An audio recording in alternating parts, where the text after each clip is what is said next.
Moi, je suis Madame Salambangane Zore Awa. Je suis sage-femme, pratiquement à Yalgado, mais j'interviens au niveau du centre de l'association ABN tous les samedis pour la consultation sage-femme, particulièrement le dépistage des cancers de col de l'utérus du sein. Donc, dans ce cadre, nous contactons beaucoup de femmes et on reçoit des femmes qui viennent pour des dépistages. Il y en a qui viennent aussi pour autres consultations. Et dans le dépistage, on découvre beaucoup de cas TST. Maintenant, au niveau de l'association, je pense que l'objectif principal, c'est de lutter contre les mutilations génitales féminines.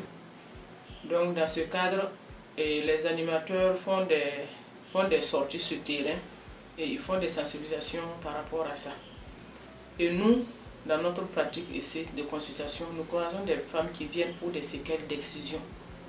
Et il y a de ces séquelles qui nécessitent une prise en charge au niveau des gynécos.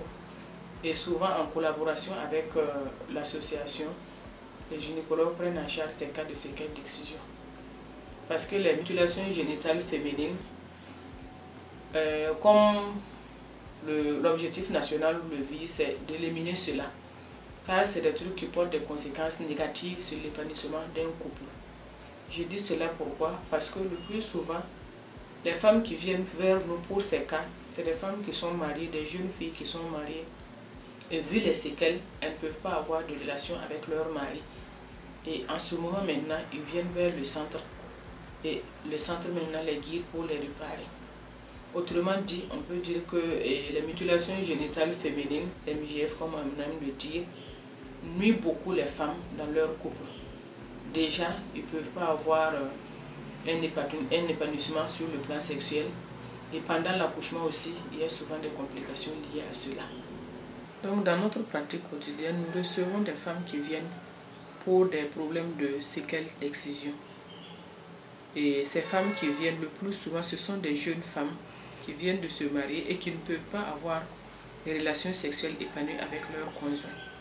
Donc elles sont dirigées vers le centre et nous on fait le constat, on confirme que vraiment il y a séquelles et l'association en collaboration avec certains gynécologues organise une prise en charge pour permettre à ce couple de vivre une vie sexuelle épanouie. Mais outre l'épanouissement sexuel, il arrive que les séquelles d'excision posent des complications aussi pendant l'accouchement. Des cas de séquelles d'excision où c'était vraiment difficile pour le couple, mais quand on arrive à prendre en charge, vous donnez la joie à un couple, vous donnez la joie à vivre à des gens et il n'y a rien de tel. Ça fait chaud au cœur. Et vraiment, c'est quelque chose de merveilleux quand c'est comme ça. En tant que sage-femme et au nom de l'association, je pense qu'il est temps que nous mettons encore le paquet pour encore sensibiliser davantage, pour encore expliquer davantage, pour que cela s'arrête. Et vraiment, je tiens à remercier l'association pour ce qu'ils font. Parce que, outre la lutte contre les mutilations génitales féminines, la consultation gynéco que nous faisons ici, sage-femme particulière que nous faisons ici, aide beaucoup de femmes qui ont eu une prise en charge et qui va encore les donner la joie dans leur vie. Donc je les félicite pour cela et je les encourage à mener d'autres activités de santé qui peuvent encore aider à améliorer la vie des femmes. Merci.